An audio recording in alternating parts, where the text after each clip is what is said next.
Dobre, neviem, či nás je počuť, asi áno. Asi áno. Dobre, tak vás vítame všetkých na diskusii InnoTalks. InnoTalks, aby si iba takto jednoducho dvoma vetami.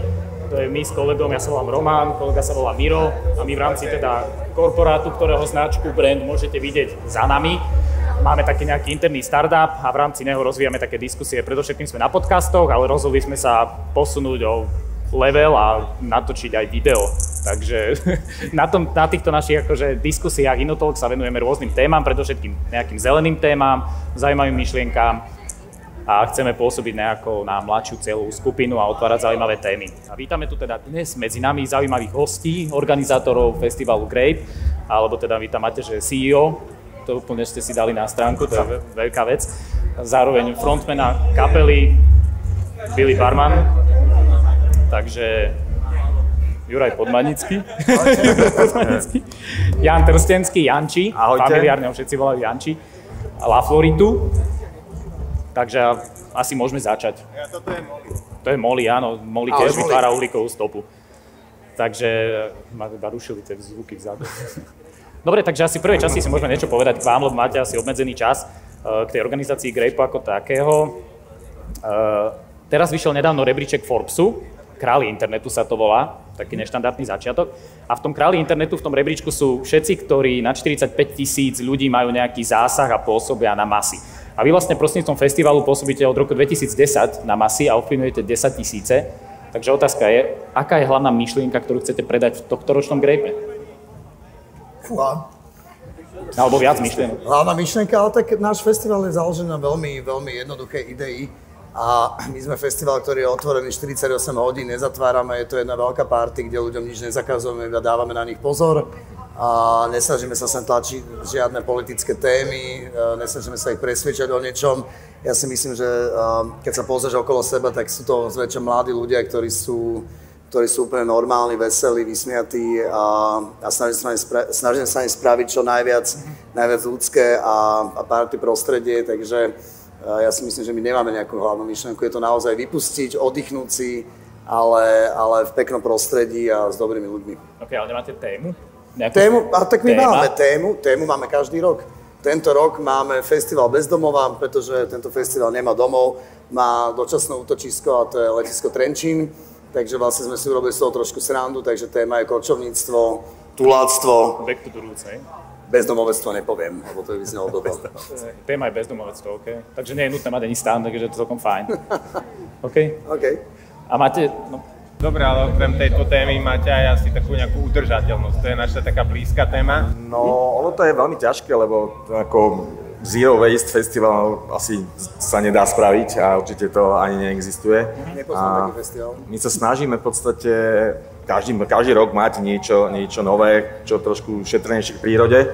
A vieme, že v 2016 sme napríklad, a to nie je až tak úplne s tým, ale rušili sme napríklad billboardy, čože ten akože vizuálny smog. Áno, boli sme, myslím, že prví, ktorí zrušili totálne outdoorovú kampaň, že nemali sme ani jeden city light, ani jeden plagát billboard. Snažíme sa čo najmenej plastu používať, aké teda vratné poháre sú plastové, ale tak sú aspoň vratné. Tento ročne si možno mohli všimnúť, že nemáme banery na hlavnom stage, vlastne, ktoré opäť každý rok by sa mali meniť, možno keď máme iný dizajn, takže tam je tiež veľká úspora a trošku údržba prírody. Nemáme napríklad guida v takej tej umelohmotnej, takom retušku, ale máme iba čisto ako do ruky, čiže stále sa snažíme ten plast trošinku dávať preč. Tento rok je novinka, pásky na ruky.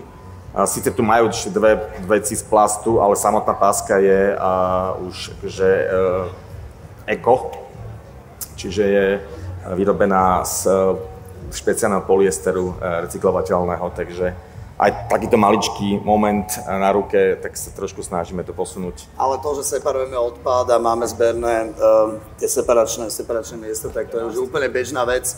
Ako my sa s tým nechválime, lebo podľa mňa už každý inteligentný človek by to mal robiť, každý inteligentný organizátor by to mal brať ako samozrejmosť, takže chvastať sa s tým, že separujeme odpad, alebo máme vrátne poháre už máme 8 rokov, vieš, takže to už je myslím taká bežná vec, ale tie agregáty nám tu vrčia stále. Bola dobrá otázka, že či si tu môžu prísť ľudia nabiť elektromobil. My sme povedali, že hej, ale dobíja to agregát. Naftový. Naftový, takže Je to hlúposť, ale samozrejme je to určite výzva do budúcna zbaviť sa týchto agregátov aj na pevnú sieť alebo na nejaký iný udržateľný zdroj. Takisto riady v gastre je prikázané, nesmie mať žiadny predajca gastra umelohmotný riad, takže to máme už asi 5-6 rokov, takže na každom nejakom momente, kde to vieme spraviť, tak sa snažíme to tak aj urobiť, aby to bolo wow. Nobody? No, to možné. Prečo to vlastne hovoríme, je to, že vlastne pred 2 týždňami sme ako planéta akože vyčerpali všetci ľudia na svete svoje zdroje, ktoré planéta poskytuje.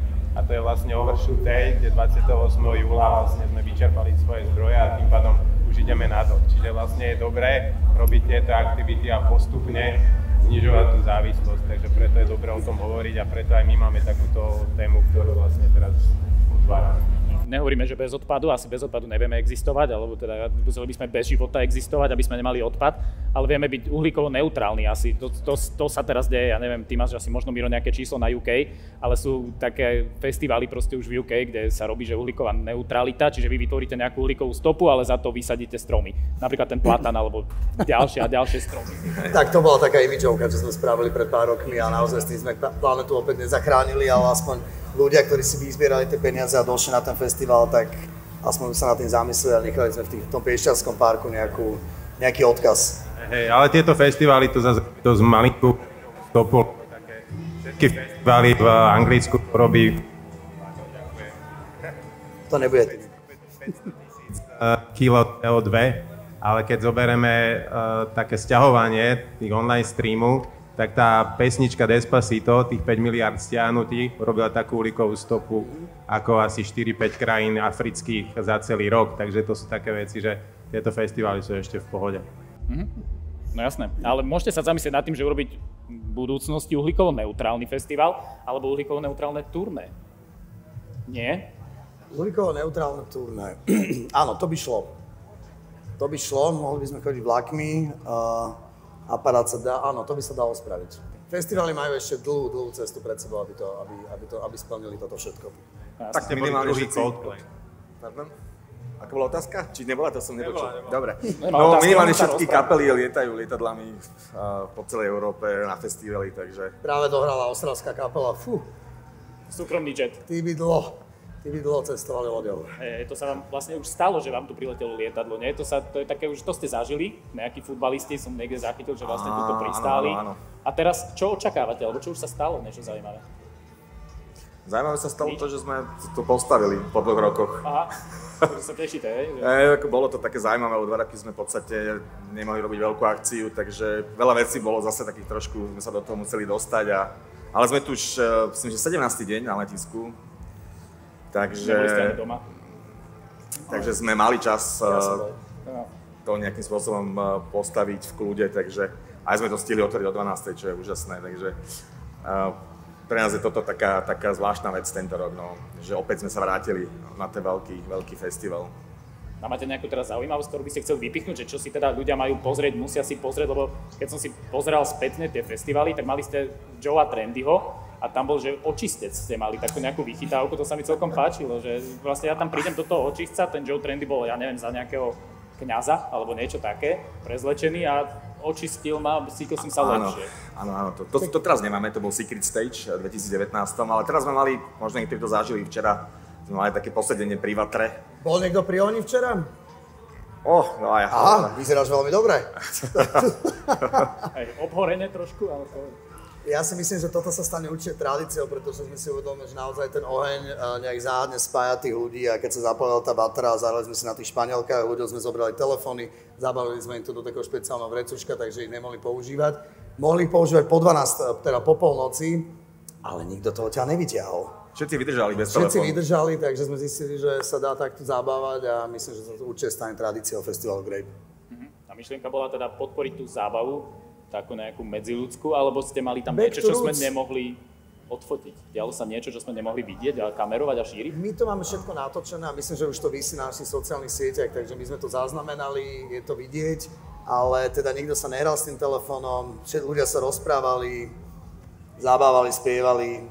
A ako za starých časov, ja si myslím, že to je staronový zážitok. Jasné, my sme zažili tie staré časy, takže... Áno. na mňa pozeráš. Či nemáš nejaký fun fact? Ja možno do tej cirkvi, lebo keď si hovoril o tom očistci, tak zase ten príklad z Veľkej Británie, že oni tam normálne niektoré tie diecézy majú, že chcú byť uhlíkovo neutrálne, normálne to majú, že zlaté, strieborné a bronzové nejaké hodnotenia podľa toho, ako znižujú uhlíkovú stopu. Ja som ešte tiež zachytil, keď som akože študoval brutálne materiály k tomuto, ku grapom, že teda keď ste propagovali tú značku Grape, ste išli na nejaké veľké mená, že v úvode sa vám darilo to naskladať na veľkých menách, však ma kľudne opravte, ak to zle vnímam, ale potom ste si povedali, že radšej dáte priestor menším menám a vo väčšom počte. Nemyslím si, že to tak nie? je. To ťa musíme opraviť. Kľudne.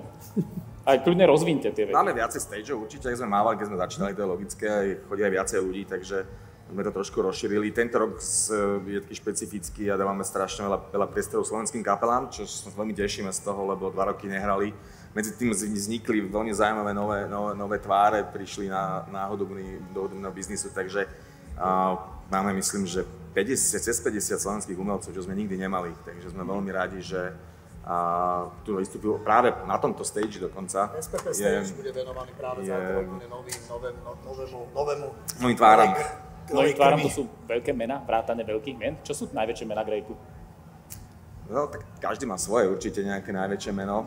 Veľmi nás mrzí, že napríklad nám zrušil svoje vystúpenie Young Lean predvčerom, čo pre niekoho bol headliner napríklad, ktorý mal hrať na second stage. Ale uvidíme, no ja si myslím, že Woodkid bude veľmi silný koncert a veľmi emotívny na hlavnom pódiu a rovnako Mojte hneď za ním, veľký orchester, 20 členný, takže je do toho myslím strašne veľa. Dnes Years and Years už mali ráno zvukovku, kým sme otvorili teda do obeda, takže sme si 3 pesničky s nimi dali a bude to veľmi dobré, takže tešíme sa. Aj keď to trošku popové možno na nás, ale veľmi príjemné. No. Veľa tanečníkov, 6 tanečníkov, telefónna budka na stage, akože bude to veľmi, veľmi hravé. Takže každý stage má určite niečo zaujímavé. Takisto techno stage, ktorý teraz ideme nastaviť zvuk, aby nehral na celý areál, tak tiež bude mať zaujímavé mená, takže ja si myslím, že každý si nájde svoje. No, máme trošku viac elektroniky, jak gitaroviek tento rok, myslím. On sa to strieda každý rok.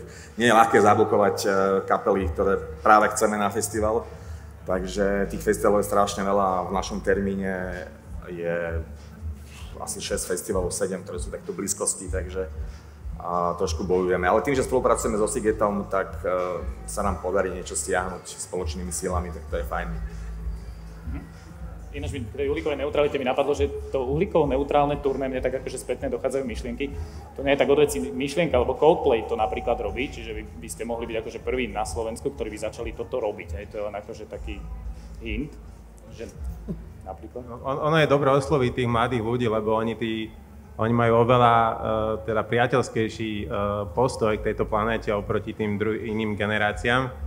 A vlastne sú aj také štúdie, že vlastne sa pýtali tých mladých ľudí, akože že pri vstupe do zamestnania, tak 50% amerických mileniálov je ochotný za nižšiu mzdu, pokiaľ tá firma má vlastne nejaké enviro ciele. Čiže to sú vlastne veci, ktoré tak ovplyvňujú tých mladých, že vlastne aj dajú tomu prednosť pred peniazmi. Takže to sú vlastne veci, keď treba týchto mladých ovplyvňovať a vlastne potom tá naša planéta má celkom svetlú budúcnosť. Ja si myslím, že mladí ľudia celkovo sa trošku zmenili v tomto smere. My to vidíme na našom areáli, keď boli prvé ročníky, tak naozaj tí ľudia ešte si narobili pekný svinčík pod sebou. Teraz keď sa pozriete, už sme otvorení 5 hodín a je úplne čisto. Ľudia naozaj odhadzujú tam, kde majú. Aj menej pijú, ne? Máme toľko tých ľudí, ktorí to zbierajú, takže je to v tých ľuďoch určite. Jasné, takže ste ich vychovali nakoniec, tak to nepriamo messageovo od roku 2010. Tak neviem, či my, ale spoločnosť sa mení, takže chvála Bohu. Aha, takže to znamená, že tá cieľovka s Grapeom vlastne tiež starne a chodia takí skalní fanúšikovia počas tých rokov. Máte to takto odsledované, že máte nejakých nových? Nemáte? Dobre. Hej, tak neviem, či starneme aj my trošku, akože, čo sa týka asi návštevníkov, tak ten, ktorý bol na prvom ročníku, mal 25 rokov, tak teraz má už 38. No, poženaný vek. Takže, a aj ty. Takže určite, ale stále sa snažíme oslovať tých mladých, je to aj vidno, myslím, keď sa pozrieme do areálu, že stále je super, že chodia stále noví a mladí ľudia. Hlavne teraz mladý človek 2 roky nemal festival. Keď si zoberieme, že niekto mal 18 rokov a konečne ho rodičia pustili na festival, tak vlastne 2 roky nemal kam ísť, lebo my sme sa veľmi báli práve, že nechytíme túto novú generáciu, pretože 2 roky u nás nebolo počuť a keď niekto mal naozaj 16 rokov, tak ho sa nemusel zaujímať vôbec o festivaly. Takže mali sme trošku paniku, ale vyzerá to, že sme to zvládli. Už ste vypredali, či takmer ste vypredali? Tento ročník určite nebude vypredaný. Tu je určite cítiť pokles návštevnosti a ako bude to v pohode, ale v rámci toho, že naozaj dodavatelia a všetko ide o 30-40% vyššie, tak bude to veľmi, veľmi, veľmi ťažko udržateľné. Hej, ale bavíme sa s promotérmi v podstate aj z Maďarska, z Čiech a celkovo je to veľmi zaujímavé, ale vlastne v každej tej krajine je trošku nižší záujem. Nevieme, že či tí ľudia zabudli na kultúru, alebo všetci išli na dovolenky, alebo 2 roky neboli na dovolenke, odleteli na dovolenku lietadlom. Tak... Je tam viac faktorov, ale tak ja pevne verím, že to naštartujeme práve tento rok. Je veľmi dôležitý, aby si to ľudia dali nejak naspäť do svojich hlav a ja pevne verím, že ten ďalší rok už bude úplne silný. My sme trošku zväčšili areál oproti tomu, čo sme mali v Piešťanoch, takže sme kapacitne trošku väčší, ale myslím, že uvidíme, večer to bude asi zaplnené, ale ešte zo pár listočkov zostalo. Čo sme si nepamätáme od 2015. Hej. Sme mali každý rok vypredané, ale teraz nie je. Nová doba. Dobre. Je 17:30. Sledoval. Som rád, že to sledujem. Ešte prečti, čo? Nie, ale ak sa ponáhľať... Áno. No. Tak dajte Takže nám ešte ostávate. poslednú otázku a utekáme. Poslednú otázku. Kam sa chystáte? Odtiaľto? Na dovolenku. Na ďalší rozhovor. Ale na dovolenku ja idem v septembri, chodím disky, tak nemôžem cez leto, takže ale nevadí mi to. A neviem, asi pôjdem, mám takú kombináciu, že pôjdem asi do Chorvátska a potom cestou naspäť do Rakúska lyžovať, lebo sa dá.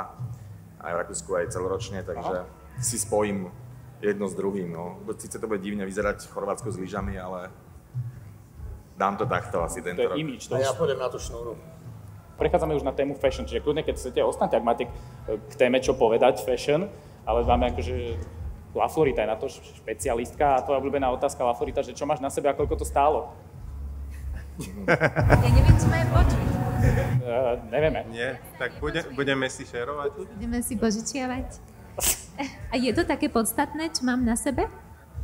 No ja viem, ja som to položil na schvál, lebo... Áno, ja viem, ale teda vo všeobecnosti by nemalo byť až také podstatné, čo máme dnes na sebe, ale sú to teda upcyklované šaty z textilného odpadu. Jasné, lebo ty si, už skôr keď sme sa rozprávali, ty narážaš na to, že keď sa takéto veci akoby pýtame, tak tlačíme na nejaké trendy a tie trendy ma dostávajú zase pod tlak a ja si musím ísť niečo kupovať a idem do tých fast fashion shopov, podporujem tie značky, rýchlo obratkové tovary a vlastne to nie je správne. Áno, povedal si to veľmi výstižne a pre mňa tiež tieto festivály, nechcem ukazovať, ktoré, ale pre mňa taký nátlak na to, čo si sem oblečiem. Neviem, či to cítite rovnako. Možno skôr ženy, neviem, či muži, lebo dnes som počula od priateľa, že my muži, teda vy muži, ste takí jednoduchší, čiže vy to neriešite. Ale pre mňa to bol naozaj vždy istým spôsobom stres, aj skrz to, ako sa to potom prezentovalo v médiách, na rôznych portáloch, na sociálnych sieťach, že kto mal čo oblečené a teda nejakým spôsobom sa to hodnotilo a nepripisovala sa tomu tá pridaná hodnota, ktorú možno ja by som od toho očakávala. Neviem, či vás to baví pred tým naozaj si vytvoriť taký super kufrík alebo tašku, aby ste sa tu cítili úplne super, ale ja som teda z toho mala vždy taký stres, že čo tu budem nosiť a spotím sa a zmoknem a potom, ja neviem, ma odfotia a ja budem úplne neviem čo. Čiže veľmi sa mi páči téma tohto ročného festivalu, pretože vlastne súvisí s udržateľnou módou. Áno. My máme každý rok vlastne dress code nepovinný, čiže vždycky ľuďom dáme nejaký návod, ako sa obliecť.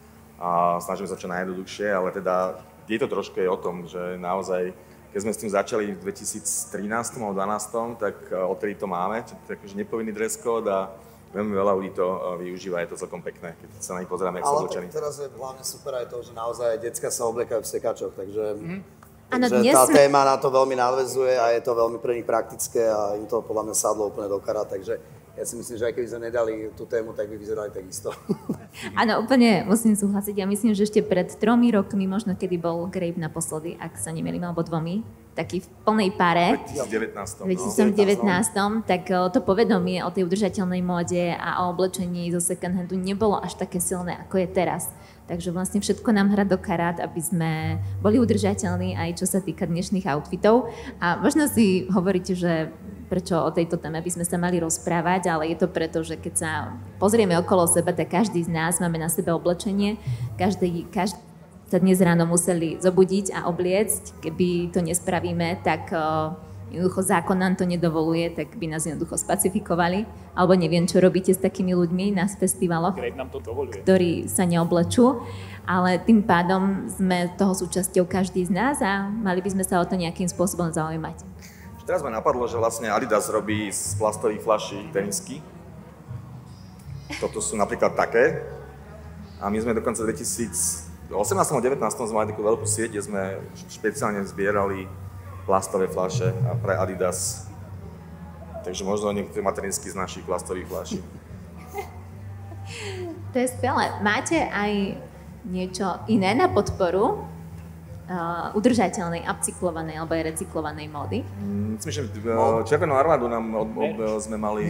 My dlhoročne spolupracujeme s Textile Houseom, takže Textile House nám obliekal tanečníkov a mali sme Červenú armádu, čo bolo asi 60 ľudí. Potom, keď vidíte tie krávaty, čo tam vysia, tak s Lauzim Alberom sme robili len tú inštaláciu.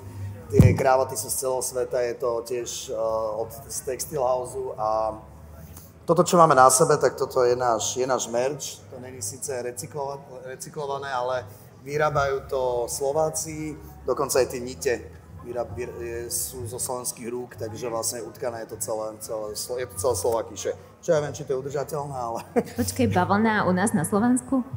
Ako? Že bavlna u nás utkaná na Slovensku? Áno, Prievidza. Nečakal by som, ale áno. No dobre, to si nejako doštudujeme v zákulisí, pretože bavlna by Môžeš u nás na navštíviť. Slovensku, neviem, či rastie, či sú tu podmienky na to, aby vyrástla, ale možno nejaký, vyzerá to byť Podľa mňa, že bavlnený. áno. Grilovanie s lafloritou. Skleník. Možno, že Môžeme si to prebrať potom. Áno, preberieme to vôbec neber ako niečo, že by som naražala na niečo, len sa pýtam, lebo ja si rada rozširujem obzory, vieš. Už ťa vypli. Už ma vypli. To bolo moc. Nepočujeme, Bolo no. to moc. Ja tam také tlačítko, keď je zle, tak vypnem. Tak tu sa ja musím dovzdelať, ďakujem. Ale to slovenské, a to, že tak tu asi nerobia za tie úplne najnižšie mzdy na svete, lebo tam je aj ten druhý aspekt. Jedna je tá ekologickosť a druhá je tá ľudskosť, nie, na ktorú stále sa snažíš tiež poukázať. A existuje nejaká petícia alebo niečo, čo vlastne asi všetci tuto môžu aj ju podpísať stále za nejakú férovú prácu, alebo vieš nám k tomu niečo bližšie? Áno, poviem vám o tom bližšie. Určite teda poznáte hnutie Fashion Revolution. Ak nepoznáte, tak je to teda celosvetové hnutie, ktoré bojuje za to, aby teda modný priemysel bol udržateľný, etický a transparentný. Ako iste viete, tak jednoducho tá výroba na druhej strane sveta nie je v takej kondícii, aby ľudia mohli žiť nejaký dostatočne hodnotný život. A tak sa teda veľmi dlho premýšľalo nad tým, ako to zmeniť.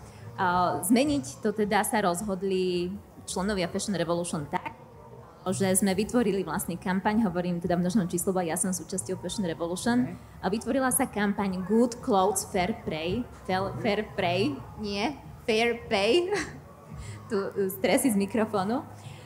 Vlastne vďaka tejto, ani nie je to petície, je to teda žiadosť o zmenu legislatívy,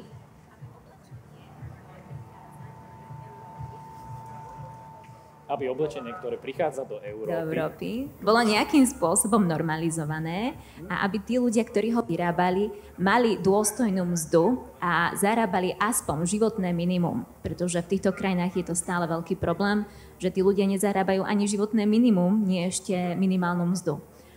Takže na toto sa tlačí, aby to oblečenie, ktoré proste prichádza do Európy, bolo takýmto spôsobom normalizované a kontrolované hlavne. Ďakujem za preklad. A teda môžete podpísať na teda tej stránke Good Clothes Fair Pay. To si vieme na Instagrame pozrieť? Alebo... Môžeme si to na Instagrame, alebo teda keď zadáte toto do Google alebo rovno do webového vyhľadávača, tak sa vám to zobrazí. A potrebujeme 1 000 000 podpisov na to, aby sa mohol tento návrh predložiť a aby bol spracovaný ďalej. A vieme, koľko máme už podpisov? Myslím, že 18 000, ale tuším iba za Slovensko zatiaľ. Pretože máme to ako krajiny rozdelené a je to teda, že môžu hlasovať Európskej únie zatiaľ, lebo vlastne tu musí vzniknúť tá legislatíva. Ak sa zaujímate o udržateľnú módu alebo chcete byť súčasťou tejto zmeny, tak vyťahnite mobily a choďte na tú petíciu, podpíšte to. Ale na druhej strane je taký pojem, že apokalypse fatigue. A to je práve, že keď ja sa príliš bojím, teraz proste stane sa nejaká klimatická kríza, hej, začnú sa roztápať ľadovce, som z toho v strese, mám sa správať udržateľne, mám si dávať udržateľné šaty, chodiť na udržateľné festivaly a dostanem sa z toho do stresu, až do takého stresu, že ma to paralizuje a nechce sa mi to robiť. Takže to je akoby, že kašlem na to a radšej dám tie témy preč, aby ma to nestresovalo, že akože to je nebezpečné, aby sa nestal zase opačný efekt, ktorý by tých ľudí od tej akože iniciatívy konať mohol odradiť. Hej, no je to o tom, že vlastne, keď sa bavíme o tej mzde a o tých minimálnych nákladoch, tak už aj v rámci tej klimatickej konferencie bolo slúbené, že tie bohaté štáty majú $100 miliárd dať každý rok na podporu vlastne chudobnejších krajín, aby mohli ísť týmto klimaticky správnym smerom. A stále sa to neplní. To znamená, že len 2-3 najbohatší ľudia by si to mohli dovoliť z vlastnej peňaženky, aby podporili celý tento tretí sektor, takže treba ešte robiť viac. Okay. A keď vy ste hovorili, že teda ľudia sa menia, to vidíte, že vzdelávajú sa a rastú, ako váš festival plynie, tak aj ľudia akože sú udržateľnejší, tak možno aj ty, Laforita, vníma, že ty tiež to robíš asi už roky, tú svoju osvetu Instagramovú a máš nejaké workshopy, vnímaš to aj ty, že proste, ja neviem, tí mladí starnú do udržateľnej inteligencie? Ja som bola teraz trošku myslou pri psovi, ale teda pýtaš sa, že či mladí ľudia majú záujem o tieto témy. Ak som to správne zachytila, tak ja myslím, že áno. Myslím, že každého z nás sa to nejakým spôsobom už dotklo, alebo šuchlo, alebo nejakým spôsobom sa o to zaujímal, alebo o tom počul. Ja teda mám skúsenosť veľmi pozitívnu a prostredníctvom svojich sociálnych sietí sa snažím šíriť osvetu o udržateľnej, ale aj o upcyklovanej móde a snažím sa ľudí inšpirovať a motivovať k tomu, aby si začali opravovať svoje oblečenie, upcyklovať svoje oblečenie a aby vlastne nakupovali vo svojom šatníku, aby si dokázali aj svoje oblečenie nejakým spôsobom prešiť a zapcyklovať a nemuseli tým pádom nakupovať nové. Chlapci, vy asi musíte ísť. Alebo nejaký záverečný message udržateľný? Nech je teda ten festival udržateľný a nech na seba zarobí. To áno, ale tak cesta pre sa neudržateľne blíži, ale urobiť udržateľný festival je naozaj veľmi, veľmi ťažké. Myslím, že je pre nás ešte veľmi dlhá cesta, ale verím, že máme na to nejak našľapnuté a verím, že ďalší ročník bude opäť posunutý ďalej. No, my sme sa snažili 5 rokov, aby sme ho udržali. Potom sa nám to podarilo a teraz zase začíname od znova, takže... COVID, hej. OK. Dobre, ďakujeme pekne. Dobre, tak pozdravte Refresher, ďakujeme. OK, čaute. Čau. Díky, čau. Ďakujem.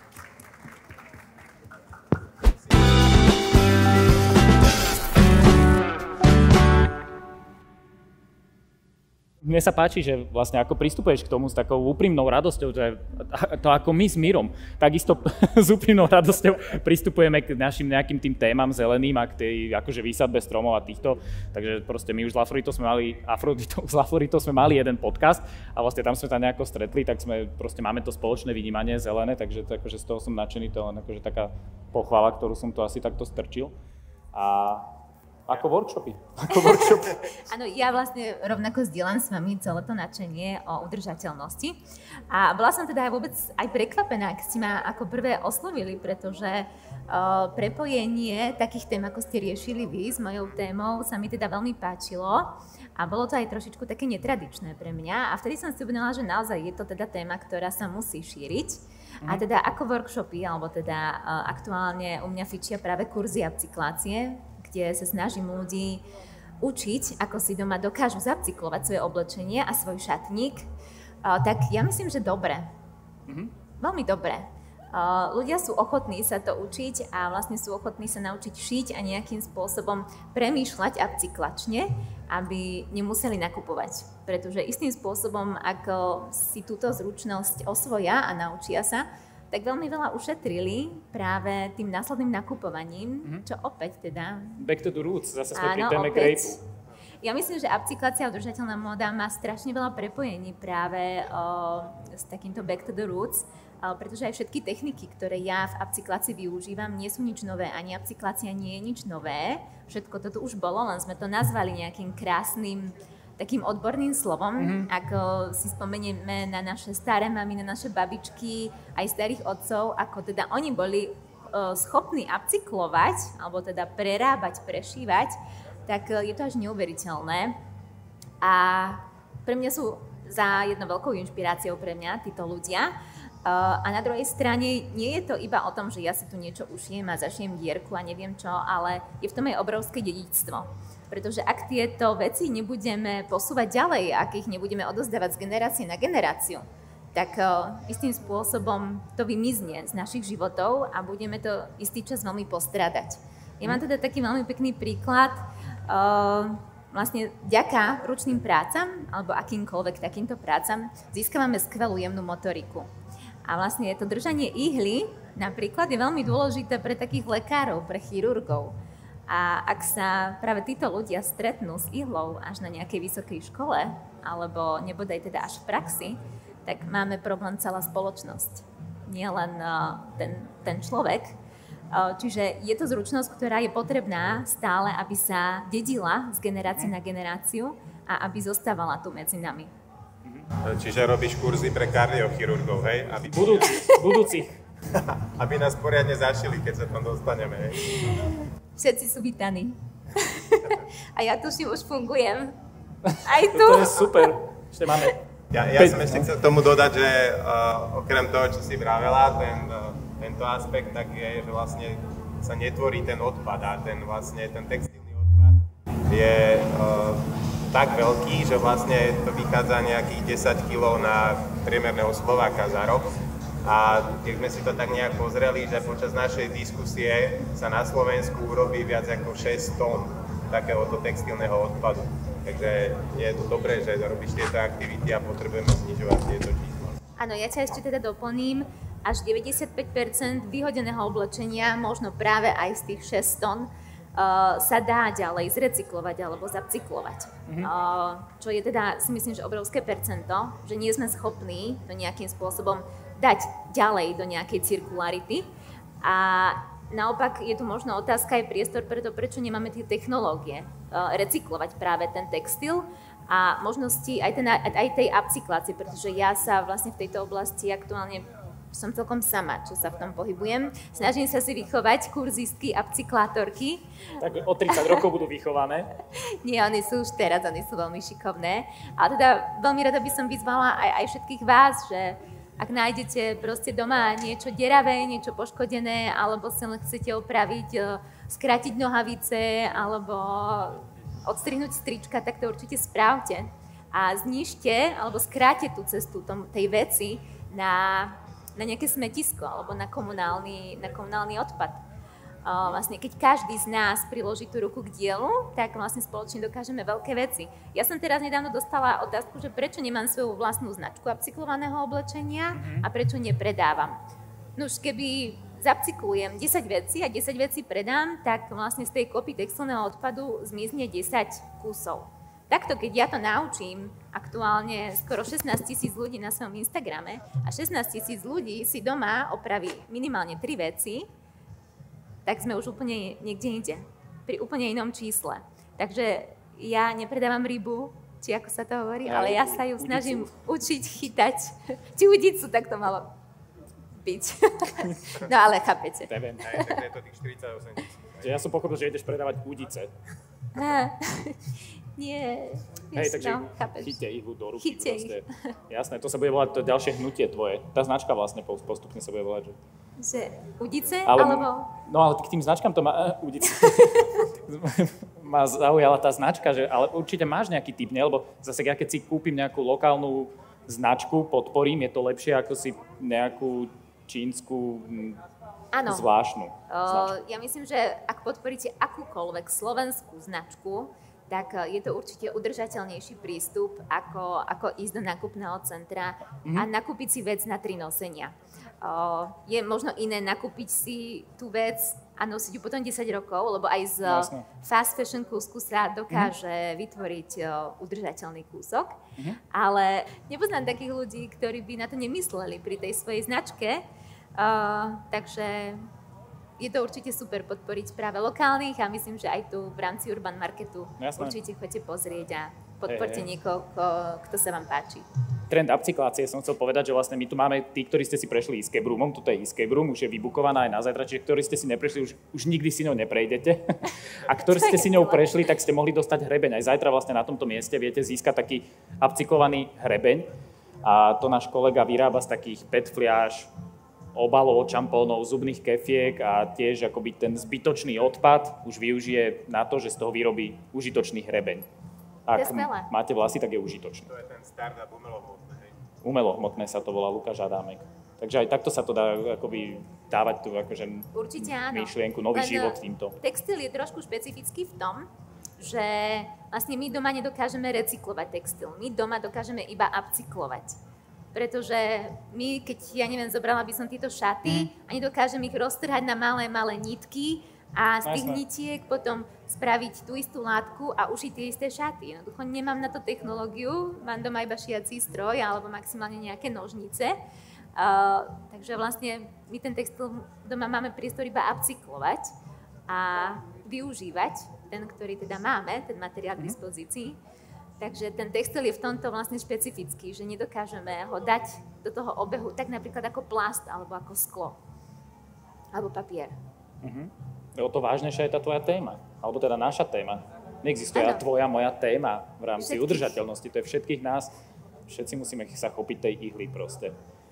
Ale sú také dve veci, alebo teda chceš niečo dodať? Alebo Nie, len napadlo to, že vlastne treba znižovať tú uhlíkovú stopu na všetkých frontoch, nielen na tejto. No jasné, čiže okrem toho, že si čekujeme tu, koľko máme akože na účte, tak by sme si mali čekovať aj ten nás asi uhlíkový účet a ten vedieť nejako regulovať a v rámci neho sa hýbať tak, aby nám z toho úplne sme neboli vyľakaní z toho a aby sme nešli do tohto fatík proste momentu. Áno, vlastne zaujímať sa o každú sféru svojho života. Ja som teda zistila s príchodom domáceho miláčika, že aj tam mám vlastne... Ale neudržateľný, každý živý tvor má nejakú uhlíkovú stopu, ale neoblieka sa, nie? Neobliekaš ho ešte. Neoblieka sa, ale teda keď ideme von na sídlisku a spraví potrebu, tak hej, premýšľa, že do tak to akého sáčku...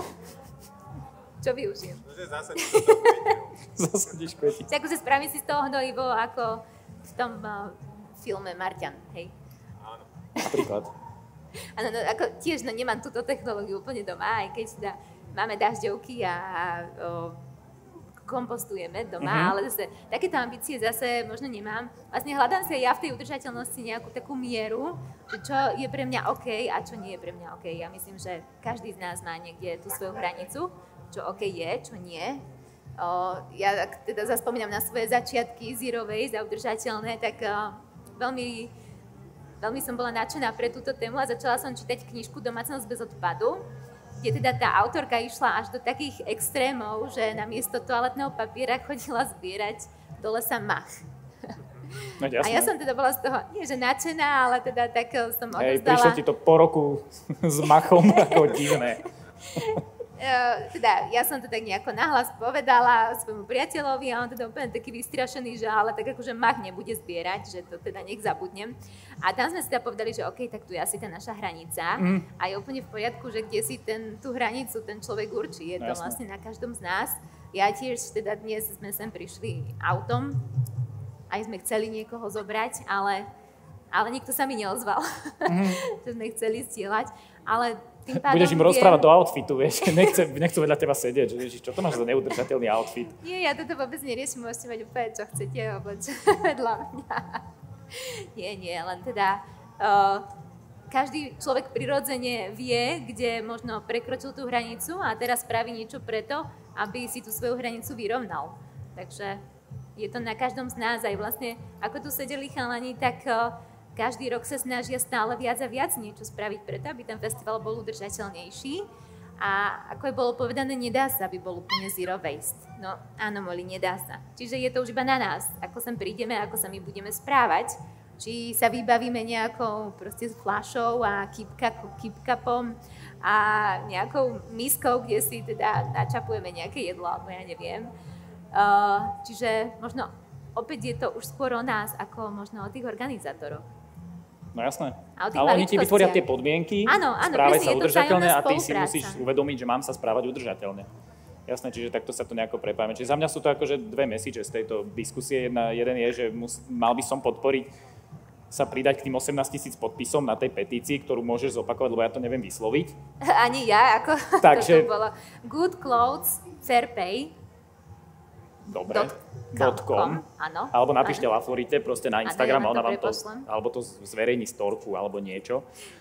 A čo bol druhý? Druhý message bol ten, že stačí jednoducho, aby sme si vymazali z našich e-mailových schránok 10 e-mailov a tým už znižíme uhlíkovú stopu. Že proste to je také jednoduché, že ak všetci proste iba by sme vymazali 10 e-mailov, tak proste tisíce tón emisí CO2 hneď takto proste ušetríme. Lebo to je na nejakých serveroch, tie servery potrebujú nejaké udržiavanie, ochladzovanie a tak ďalej, takže to je náročné energeticky. Takže vymažte si 10 e-mailov nepotrebných, odhlaste sa z nepotrebných newsletterov a podpíšte sa pod petíciu a vysadzajte stromy. A skúste aj zmeniť hovedzieho mäsa. No a pozerať. Back to the roots, ako to tu už bolo povedané, lebo back to the roots. To je väčšinou alfa a omega všetkého. Tak, a nepozerať streaming. Hej.